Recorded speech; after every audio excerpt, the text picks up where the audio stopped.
Conta um Conto apresenta de Machado de Assis, O Machete. Narração Marcelo Fávaro.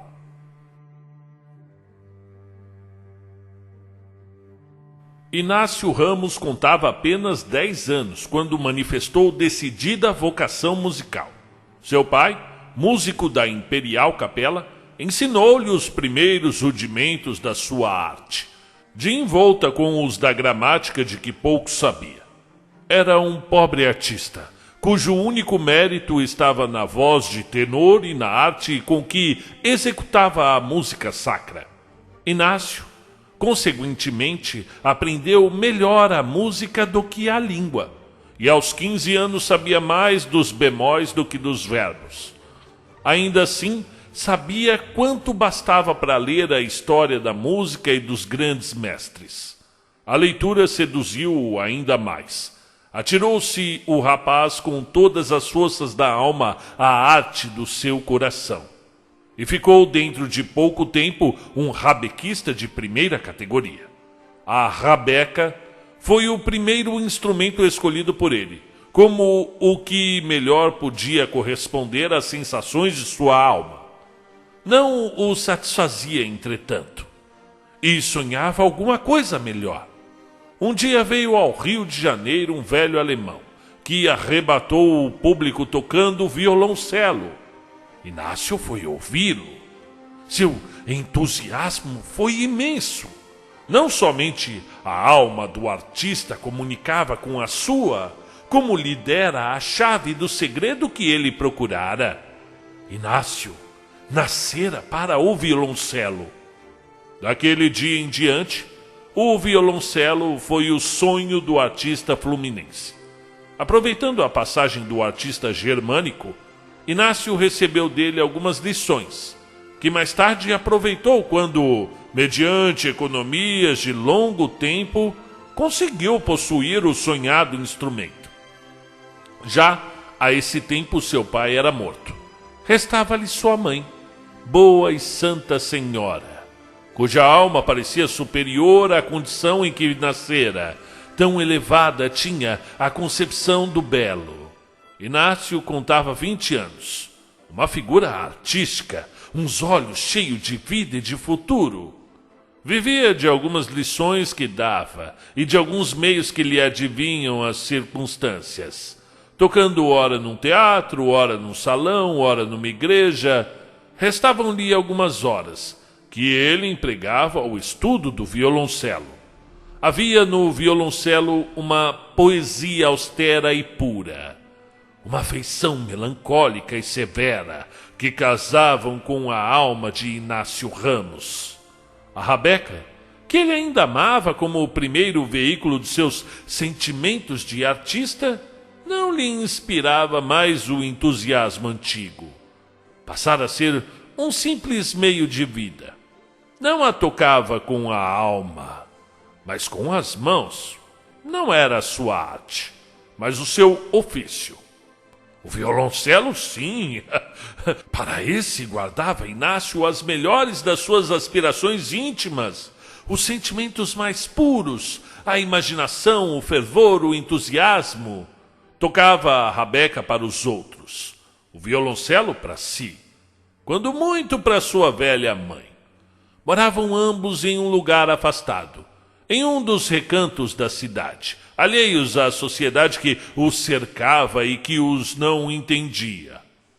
Nas horas de lazer, tratava Inácio do querido instrumento e fazia vibrar todas as cordas do coração, derramando as suas harmonias interiores e fazendo chorar a boa velha de melancolia e gosto, que ambos estes sentimentos lhe inspirava a música do filho. Os serões caseiros, quando Inácio não tinha de cumprir nenhuma obrigação fora de casa, eram assim passados. Sós os dois, com o instrumento e o céu de permeio. A boa velha adoeceu e morreu. Inácio sentiu o vácuo que ficava na sua vida, quando o caixão, levado por meia dúzia de artistas seus colegas, saiu da casa. Inácio viu ir ali dentro todo o passado e presente, e não sabia se também o futuro. Acreditou que o fosse. A noite do enterro foi pouca para o repouso que o corpo lhe pedia, depois do profundo abalo. A seguinte, porém, foi a data da sua primeira composição musical. Escreveu para o violoncelo uma elegia que não seria sublime como perfeição de arte, mas que o era, sem dúvida, como inspiração pessoal. Compô-la para si. E durante 2 anos ninguém a ouviu, nem sequer soube dela. A primeira vez que ele toou aquele suspiro fúnebre foi 8 dias depois de casado. Um dia em que se achava a sós com a mulher, na mesma casa em que morrera sua mãe, na mesma sala em que ambos costumavam passar algumas horas da noite. Era a primeira vez que a mulher o ouvia tocar violoncelo. Ele quis que a lembrança da mãe se casasse àquela revelação que ele fazia à esposa do seu coração. Vinculava, de algum modo, o passado ao presente. Toca um pouco de violoncelo, tinha-lhe dito a mulher 2 vezes depois do consórcio. Tua mãe me dizia que tocavas tão bem. Bem, eu não sei, respondia Inácio, mas tenho satisfação em tocá-lo. Pois sim, desejo ouvir-te. Por ora não, deixa-me contemplar-te primeiro. E ao cabo de 8 dias, Inácio satisfez o desejo de Carlotinha. Era de tarde, uma tarde fria e deliciosa. O artista travou do instrumento, empunhou o arco e as cordas gemeram ao impulso da mão inspirada. Não via a mulher, nem o lugar, nem um instrumento sequer. Via a imagem da mãe e embebia-se todo em um mundo de harmonias celestiais. A execução durou 20 minutos. Quando a última nota expirou nas cordas do violoncelo, o braço do artista tombou, não de fadiga, mas porque todo o corpo cedia ao abalo moral que a recordação e a obra lhe produziam. Oh, lindo, lindo! Exclamou Carlotinha, levantando-se e indo ter com o marido. Inácio estremeceu e olhou pasmado para a mulher. Aquela exclamação de entusiasmo destoara-lhe. Em primeiro lugar, porque o trecho que acabava de executar não era lindo, como ela dizia, mas severo e melancólico, e depois porque, em vez de um aplauso ruidoso, ele preferia ver outro mais consentâneo com a natureza da obra. 2 lágrimas que fossem, 2 lágrimas que... 2, mas exprimidas do coração, como as que naquele momento lhe sulcavam o rosto. Seu primeiro movimento foi de despeito. Despeito de artista, que nele dominava tudo. Pegou-o silencioso no instrumento e foi pô-lo a um canto. A moça viu-lhe então as lágrimas. Comoveu-se e estendeu-lhe os braços. Inácio apertou-a ao coração. Carlotinha sentou-se então, com ele, ao pé da janela, de onde viam surgir no céu as primeiras estrelas. Era uma mocinha de 17 anos, parecendo 19, mais baixa que alta, rosto amorenado, olhos negros e travessos. Aqueles olhos, expressão fiel da alma de Carlota, contrastavam com o olhar brando e velado do marido. Os movimentos da moça eram vivos e rápidos, a voz argentina, a palavra fácil e correntia, toda ela uma índole, mundana e jovial. Inácio gostava de ouvi-la e vê-la, amava-a muito. E além disso, como que precisava às vezes daquela expressão de vida exterior para entregar-se todo às especulações do seu espírito. Carlota era filha de um negociante de pequena escala. Um homem que trabalhou a vida toda como um mouro para morrer pobre, porque a pouca fazenda que deixou mal pôde chegar para satisfazer alguns empenhos. Toda a riqueza da filha era a beleza, que a tinha, ainda que sem poesia nem ideal. Inácio conhecera ainda em vida do pai, quando ela ia com este visitar sua velha mãe, mas só a amou deveras depois que ela ficou órfã, e quando a alma lhe pediu um afeto para suprir o que a morte lhe levara. A moça aceitou com prazer a mão que Inácio lhe oferecia. Casaram-se a aprazimento dos parentes da moça e das pessoas que os conheciam a ambos. O vácuo fora preenchido. E, apesar do episódio acima narrado, os dias, as semanas e os meses correram tecidos de ouro para o esposo artista. Carlotinha era naturalmente faceira e amiga de brilhar, mas contentava-se com pouco e não se mostrava exigente nem extravagante. As posses de Inácio Ramos eram poucas. Ainda assim ele sabia dirigir a vida de modo que nem o necessário lhe faltava, nem deixava de satisfazer algum dos desejos mais modestos da moça. A sociedade deles não era certamente dispendiosa, nem vivia de ostentação.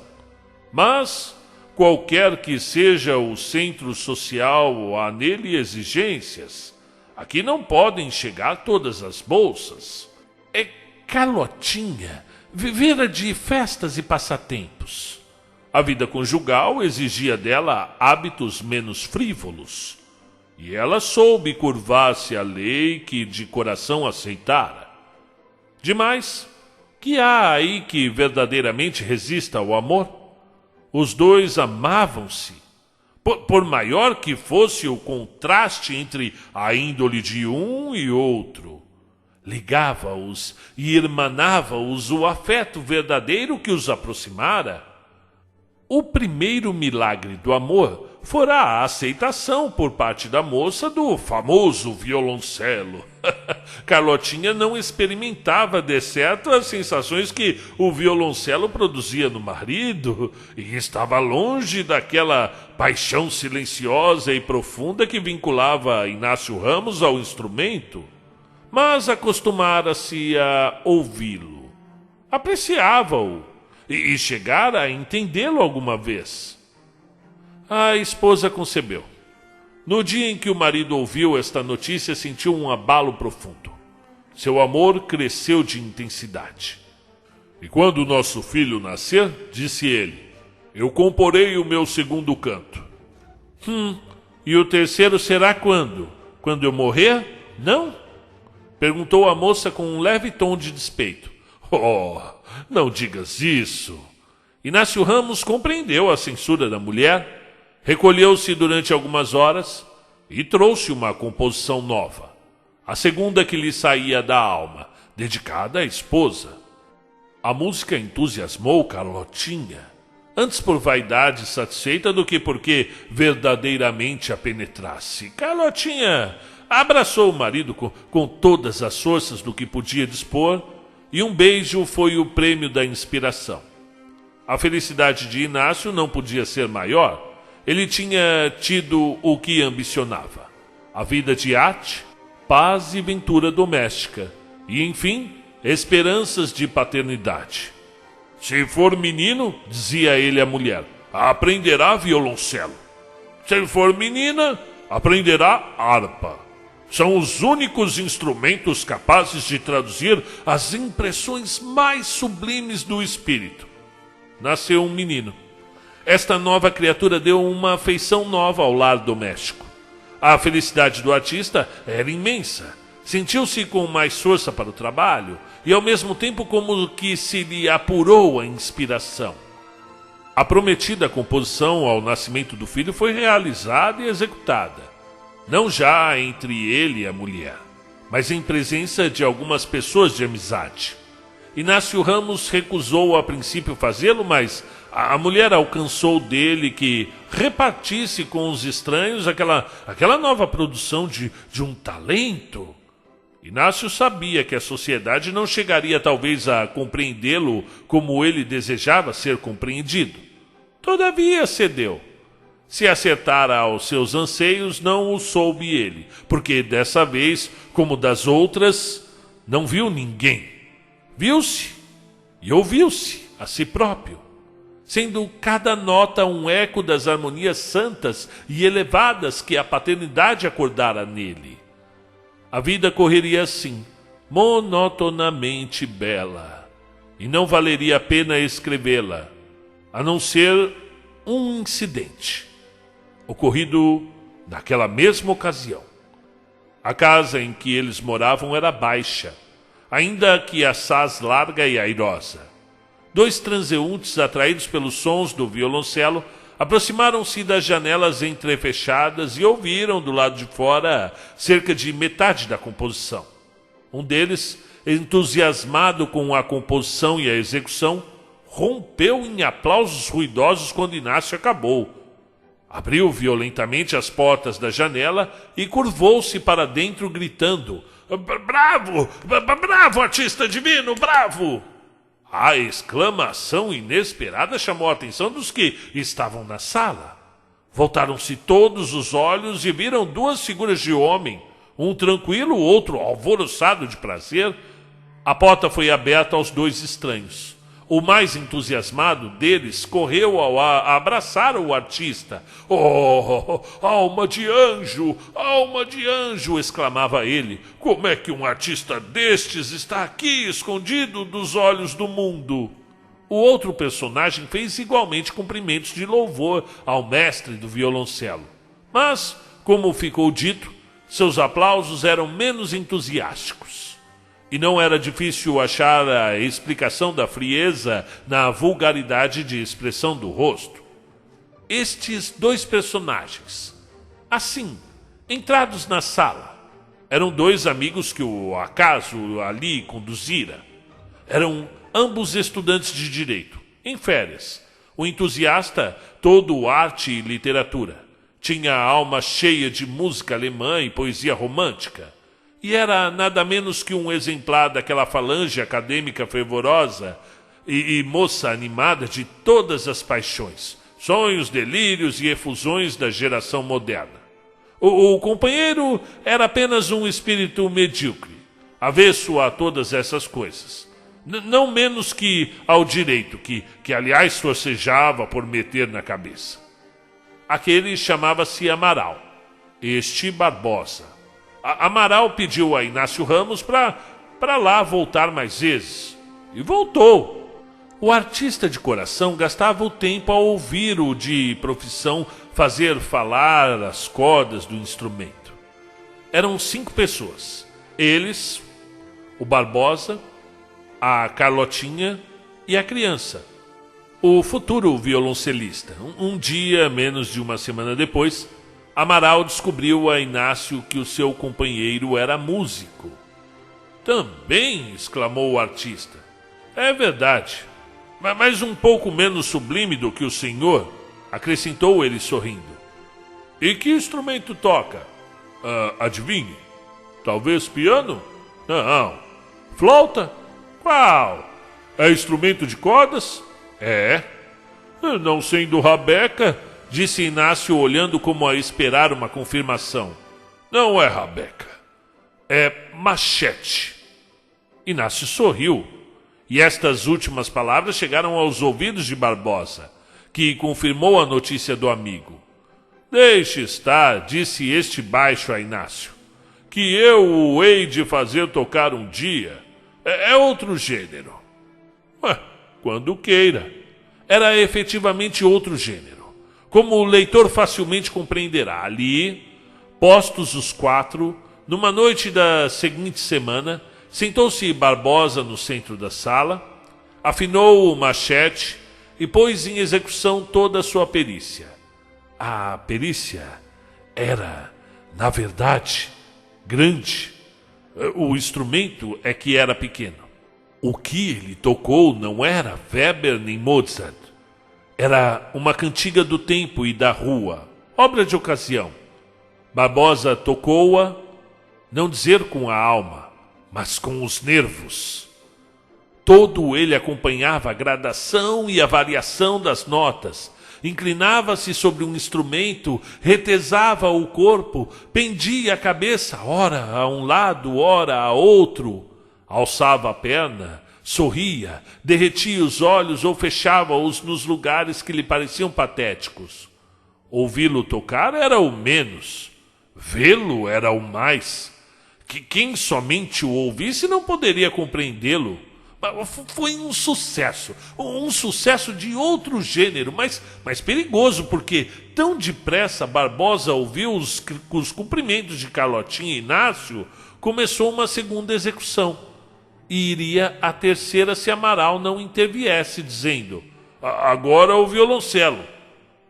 O machete de Barbosa não ficou escondido entre as quatro paredes da sala de Inácio Ramos.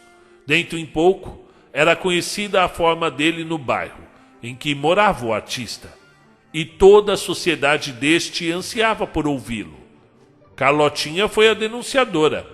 É que ela achava infinita graça e vida naquela outra música, e não cessava de o elogiar em toda a parte. As famílias do lugar tinham ainda saudades de um célebre machete que ali tocara anos antes. O atual subdelegado, cujas funções elevadas não lhe permitiam cultivar a arte. Ouvir o machete de Barbosa era reviver uma página do passado. Pois eu farei com que o ouçam, dizia a moça. E não foi difícil. Houve dali a pouco reunião em casa de uma família da vizinhança. Barbosa acendeu ao convite que lhe foi feito e lá foi com seu instrumento. Amaral o acompanhou. Não te lastimes, meu divino artista, dizia ele a Inácio, e ajuda-me no sucesso do machete. Riam-se os dois, e mais do que ele se ria Barbosa. Riso de triunfo e satisfação, porque o sucesso não podia ser mais completo. Magnífico! Bravo, soberbo, bravíssimo! O machete foi o herói da noite. Carlota repetia às pessoas que a cercavam. Não lhes dizia eu? É um portento. Realmente, dizia um crítico do lugar. Assim, nem o Fagundes... Fagundes era o subdelegado. Pode-se dizer que Inácio e Amaral foram os únicos alheios ao entusiasmo do machete. Conversavam eles, ao pé de uma janela, dos grandes mestres e das grandes obras de arte. Você, por que não dá um concerto? Perguntou Amaral ao artista. Oh, não. E por que não? Eu tenho medo. Ora, medo. Medo de não agradar? Há de agradar por força. Além disso, o violoncelo está ligado aos sucessos mais íntimos da minha vida, que eu o considero antes como a minha arte doméstica. Arte doméstica. Amaral combatia essas objeções de Inácio Ramos e este fazia-se cada vez mais forte nelas. A conversa foi prolongada. Repetiu-se daí a 2 dias, até que no fim de uma semana Inácio deixou-se vencer. Você verá, dizia-lhe o estudante. Você verá, dizia-lhe o estudante, e verá como todo o público vai ficar delirante. Assentou-se que o concerto seria dali a 2 meses. Inácio tocaria uma das peças já compostas por ele e 2 de 2 mestres que escolheu dentre as muitas. Barbosa não foi dos menos entusiastas da ideia do concerto. Ele parecia tomar agora mais interesse nos sucessos do artista. Ouvia com prazer, ao menos aparente, os serões do violoncelo, que eram 2 vezes por semana. Carlotinha propôs que os serões fossem 3, mas Inácio nada concedeu além de os 2. Aquelas noites eram passadas somente em família, e o machete acabava muita vez o que o violoncelo começava. Era uma condescendência para com a dona da casa e o artista do machete. Um dia Amaral olhou Inácio preocupado e triste. Não quis perguntar-lhe nada, mas como a preocupação continuasse nos dias subsequentes, não se pôde ter e interrogou-o. Inácio respondeu-lhe com evasiva. Não, dizia o estudante, você tem alguma coisa que o incomoda certamente. Coisa nenhuma. E depois de um instante de silêncio, o que eu tenho é que eu estou arrependido do violoncelo. Se eu estivesse estudado o machete... Amaral ouviu admirado essas palavras e depois sorriu e abanou a cabeça. Seu entusiasmo recebera um grande abalo. Aqui vinha aquele ciúme por causa do efeito diferente que os dois instrumentos tinham produzido. Que rivalidade era aquela entre arte e o passatempo? Não podia ser perfeito, dizia Amaral consigo. Tinhas por força um ponto fraco. Infelizmente para ti, o ponto é ridículo. Daí em diante os serões foram menos amiudados. A preocupação de Inácio Ramos continuava. Amaral sentia que o seu entusiasmo ia cada vez a menos. O entusiasmo em relação ao homem. Porque bastava ouvi-lo tocar para acordar em si as primeiras impressões. A melancolia de Inácio era cada vez maior.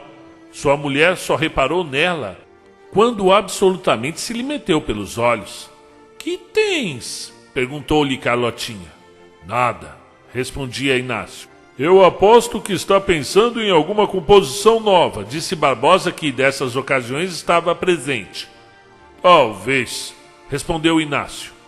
Eu penso em fazer uma coisa inteiramente nova. Um concerto para violoncelo e machete. E por que não? Disse Barbosa com simplicidade. Faça isso. E veremos o efeito, que há de ser delicioso. Eu creio que sim, murmurou Inácio.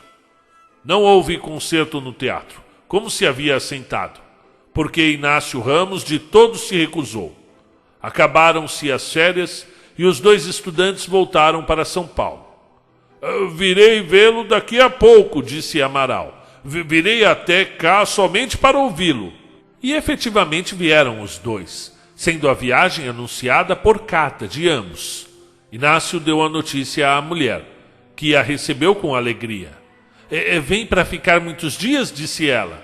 Parece que somente 3. 3? É pouco, disse Inácio. Mas nas férias que vêm desejo aprender o machete. Carlotinha sorriu, mas de um sorriso acanhado, que o marido viu e guardou consigo. Os dois estudantes foram recebidos como se fossem de casa. Inácio e Carlotinha desfaziam-se em obséquios. Na noite do mesmo dia, houve-se não musical, só violoncelo, a instâncias de Amaral que dizia: não profanemos a arte. 3 dias vinham eles demorar-se, mas não se retiraram no fim deles. Vamos daqui a 2 dias. O melhor é completar a semana, observou Carlotinha. Pode ser. E no fim de uma semana, Amaral despediu-se e voltou a São Paulo. Barbosa não voltou, ficara doente. A doença durou somente 2 dias, no fim dos quais ele foi visitar o violoncelista. Vai agora? Perguntou este. Não, disse o acadêmico. Recebi uma carta que me obriga a ficar por algum tempo. Carlotinha ouvira alegre a notícia. O rosto de Inácio não tinha nenhuma expressão.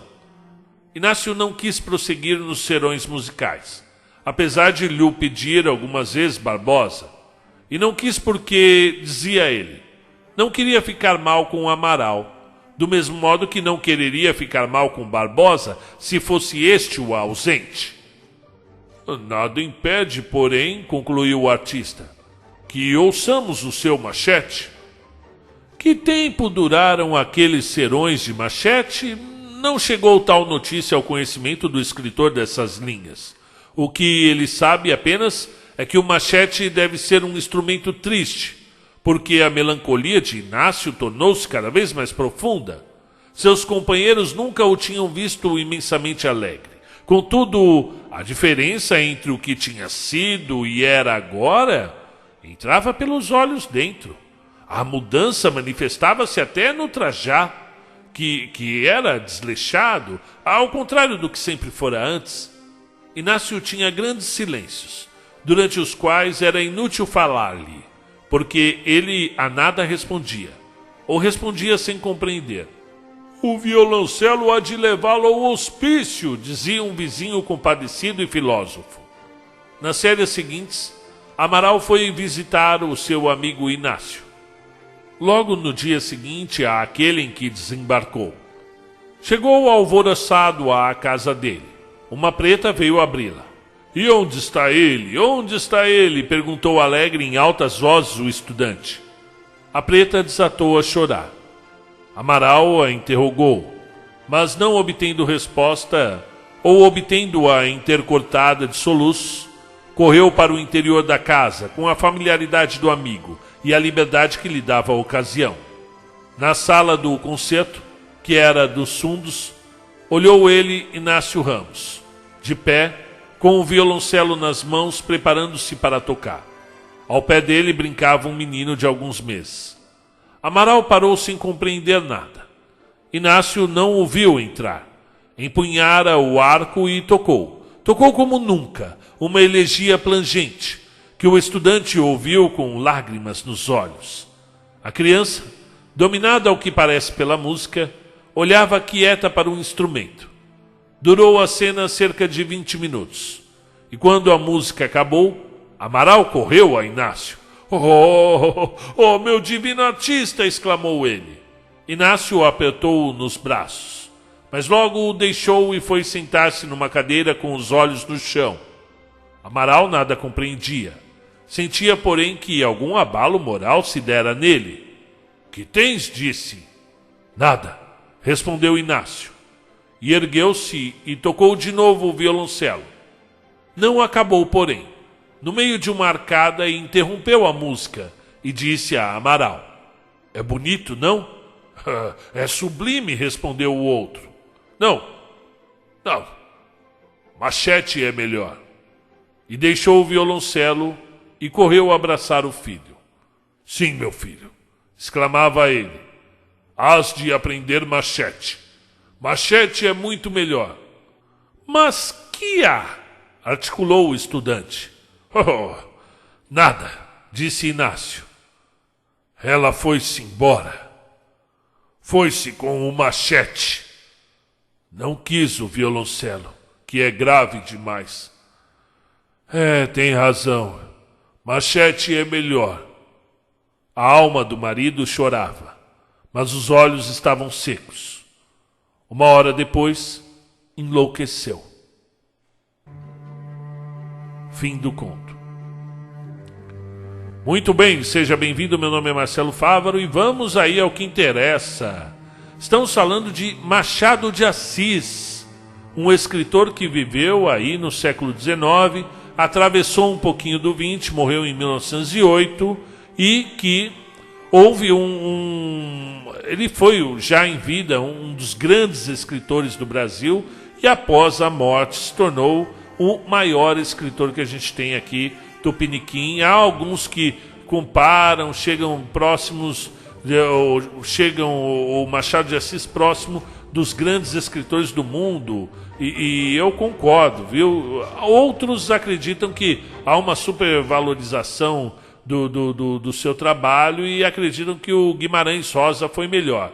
Na minha opinião, sou muito fã do Guimarães, gravei metade do Grande Sertão Veredas, estou ainda tentando terminar, e eu já li, evidentemente, este e outros textos do Guimarães, sou realmente muito fã da obra dele, mas o Machado de Assis não há, só um Dostoiévski que poderia chegar próximo ali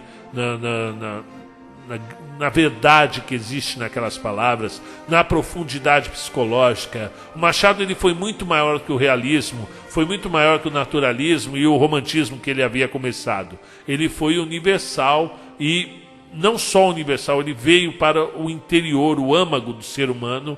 Quando você olha com um binóculo uma pessoa, você vai encontrar todos os seus defeitos. É igual quando você está beijando uma pessoa e você abre os olhos, né? Você vai ver uma imagem que, por mais que a pessoa seja bonita, é meio estranho, né? Quando a gente era adolescente acontecia isso, não é verdade? Porque você via Você começa a sair, encontra uma namoradinha e namoradinho, e os primeiros beijos tem toda essa curiosidade de abrir o olho para ver se a pessoa até para ver se a pessoa tá com o olho fechado também. E aí você fica até assustado, né? Porque você vê os defeitos dessa pessoa quando você olha muito de perto. E essa metáfora é verdadeira. Todo mundo, quando se olha de perto, de muito perto, você encontra patologias, defeitos, coisas que o Machado encontrou ao olhar para os seus personagens muito de perto. E essa trajetória aqui do Inácio foi isso, né? Eu já estava esperando uma traição. Quem leu a Capitu, o Dom Casmurro, quem leu a Cartomante, sabe que o tema traição é muito trabalhado. Por que é trabalhado? Porque ele é sensacionalista? Não. Porque é uma coisa inerente ao ser humano. É claro que há uma convenção social que vem sendo construída ao redor dos séculos de monogamismo do ser humano, porém a gente sabe, quem conhece a vida sabe que muitas vezes isso não se concretizou de verdade. Basta ver aí os casos de extraconjugais que a gente ouve falar e que trouxe. Antigamente tinha muito mais, evidentemente, né? O vô tinha outra família, o tio tinha outra esposa, né? E hoje em dia, com o discernimento da população, da sociedade em geral, eu acredito que vem diminuindo, né? Mas ainda é tema recorrente nas músicas populares aí, né? No sertanejo, ou é chifre, ou é... Então, percebam que isso já vinha no século XIX, quando o Machado começou a escrever, e continua até hoje, sempre houve, né? Porque faz parte dos problemas que o ser humano traz consigo, seus vícios, suas fraquezas, suas carências, que muitas vezes não são devidamente preenchidas, e que muitas vezes ele busca numa situação extraconjugal, e foi o caso aqui que ocorreu com a Carlotinha, que ela, como ele disse, ela foi-se embora, foi-se com um machete, não quis o violoncelo, que é grave demais. Tem razão, e a ironia. Gente, quer entender o Machado? Leia pelos olhos da ironia, que ele era um grande irônico não é nem a ironia como ponto de crítica da sociedade, e sim a ironia como a vida é uma grande ironia. A vida é assim. Ele não está criticando aqui a Carlotinha que foi embora, assim como ele não está criticando a bela presença da Capitu no Dom Casmurro, que para mim é a maior personagem feminina, a grande heroína da literatura brasileira, ela junto com a Iracema, ainda mais a Capitu, que mesmo ele criando vários argumentos para colocá-la como uma traidora, ainda assim ela é a grande força feminina, a grande personagem da literatura brasileira. Então, quer ler o Machado de Assis? É claro que muitos dos jovens têm um início com o Machado muito conflituoso. Por quê? É um momento que você está se acostumando ainda à leitura no ensino médio ou nos últimos anos do ensino fundamental 2. É claro que é um momento que você quer ler Batman, Homem-Aranha, Marvel, DC e tal. E aí vem a professora com um calhamaço do Machado, com uma linguagem que não é a que você hás de aprender machete, né? Exclamava ele. Não é exatamente o que a molecada que tens disse. Nada, respondeu Inácio. Não é o tipo de linguagem que você está acostumado a lidar no dia a dia, e acaba provocando uma aversão ao que na verdade é genial. Machado de Assis é genial. Todo mundo, depois quando concede uma segunda chance a esse escritor negro, há de se lembrar, porque houve no século XX um grande processo de embranquecimento do ícone Machado, e muitas fotos ele aparece como branco, mas que agora, com mais oportunidade de pesquisa, e até um interesse de ir buscar realmente essa verdade, de onde ele saiu, do Morro do Livramento. Esse menino aí, ele era mulato, ele era negro, gente, negro, Machado de Assis, negro. Não é por uma coincidência que eu trouxe um escritor negro, afinal estamos chegando no Dia da Consciência Negra, e vocês podem muito bem não quererem participar da discussão sobre o racismo, sobre toda a discussão étnico-racial. Você pode muito bem não se sentir confortável para falar sobre isso. Eu conheço pessoas que não gostam de falar sobre isso. O que você não pode é querer proibir que ocorram essas discussões. Essas discussões vão ocorrer. E não adianta você dar dislike, você falar, ainda isso, meu Deus, que vitimismo, que mimimi. Cara, você não quer participar da discussão racial? É um direito seu. Você está no seu direito. Tem pessoas que se confrontam com seus próprios preconceitos e se sentem extremamente desconfortáveis. Agora, não permitir que a discussão ocorra, aí já não é direito. Quando você não permite, quando você ataca de diversas formas uma discussão que está ocorrendo ali paralela à sua vontade, com dislikes, com comentários que são desrespeitosos, ou simplesmente ali, querendo negar que exista aquela discussão. E realmente, pessoal, isso acaba muitas vezes levando todo um trabalho que é feito, um trabalho sério, porque tem muita gente que realmente acha que a questão étnico-racial não é tão importante assim. Não ter sentido uma discussão como cotas raciais, já que poucas vezes, já que a sociedade na qual ele está inserido ali, aquela bolha, não há negros. Só que vocês precisam entender que em muitos outros lugares, afinal nós somos um país onde a maioria da população aí é declarada, eu não sei se ainda existe o termo pardo aí, ou declarado negro realmente, é o maior país negro fora da África, no mundo. Então, você tem cidades como Salvador, que a população negra ultrapassa os 70%, e aqui em São Paulo, na periferia, a população negra está inserida nos locais mais vulneráveis, Então, existe uma vulnerabilidade muito grande de serviços públicos, de segurança, de condições de trabalho e etc. Então não dá para você discutir. É claro, se você mora em outro universo, que existe uma bolha onde a pobreza negra, a violência contra os pretos não ocorre ali aos seus olhos, é claro que você vai achar que aquilo, principalmente se a pessoa não tiver a capacidade de se colocar no lugar do outro, a capacidade de empatia, ou não for buscar também esse tipo de informação, já que ela está na cara aí. Você ligou a TV, vai ter os casos ocorrendo, você está na internet, você vê, a não ser que você comece a fechar os olhos e tapar os ouvidos para isso, por te incomodar. E por que te incomoda? Porque o mundo está mudando, essas questões cada vez mais vão se fazer presentes. A questão racial, eu prefiro falar a questão étnica, porque esses termos vão mudando. Ai, caramba, então quer dizer que eu chamava de negro, agora não pode mais chamar de negro, tem que chamar de preto.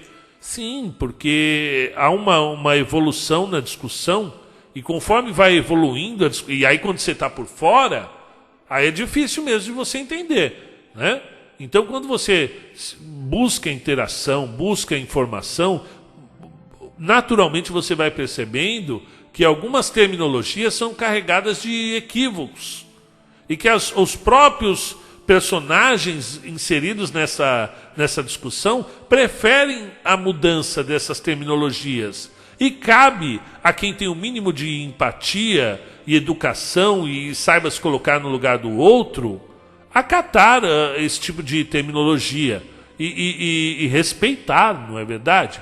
Então, gente, Não vem com essa historinha de consciência.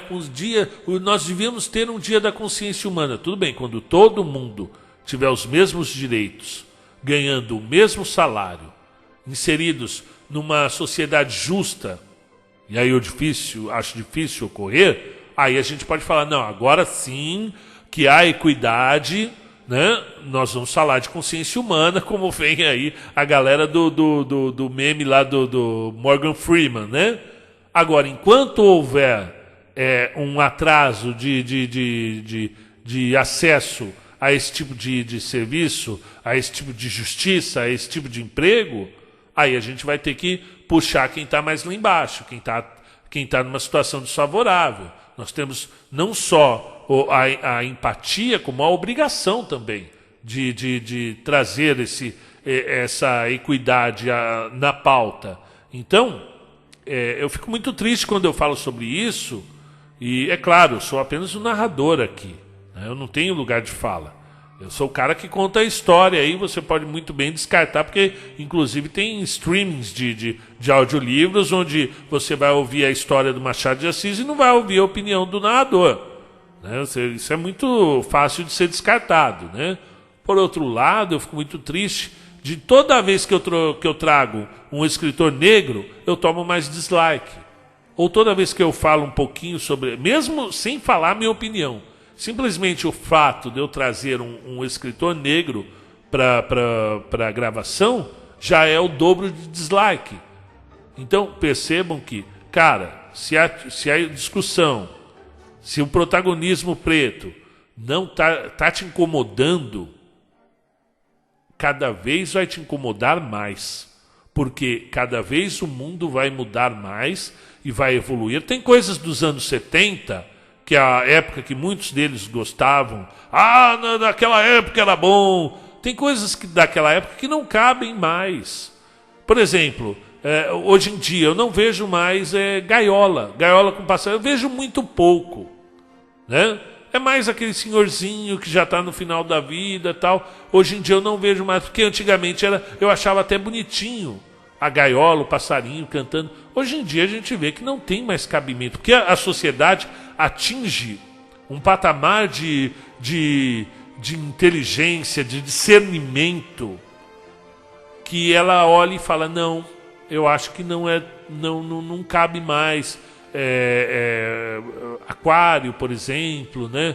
ou gaiola, ou não cabe mais você chamar uma pessoa de bicha na rua, ou seu amigo mesmo, seu bicha, você não vai vir, não?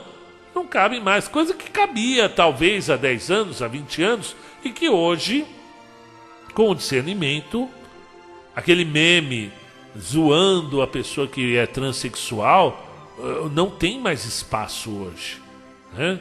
Então são práticas que antigamente era comum você trafegar pelo...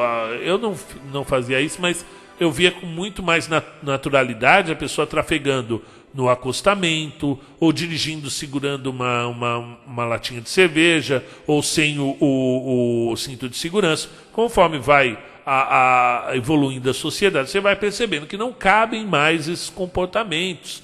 E cada vez vai caber menos. Então, são duas opções. Ou o mundo não vai voltar aos anos 60, 50, né? Ou você minimamente vai se acostumando, e aí está, dentro dessa retórica aí está o protagonismo preto, ou cada vez mais você vai ficar ali desconfortável e vai se sentir mal com aquilo, e vai ter que dar dislike, vai ter que discutir artista, e vai ter que discutir jornalista. Então é isso, pessoal. Trouxe aqui o Machado de Assis, o tema traição, né? O instrumento aqui do machete é um instrumento popular, né? Popularesco. E o violoncelo é um instrumento mais erudito, né? Então o machete aqui é visto como ela não quis o refinado, né? Qual é o nome? O Inácio.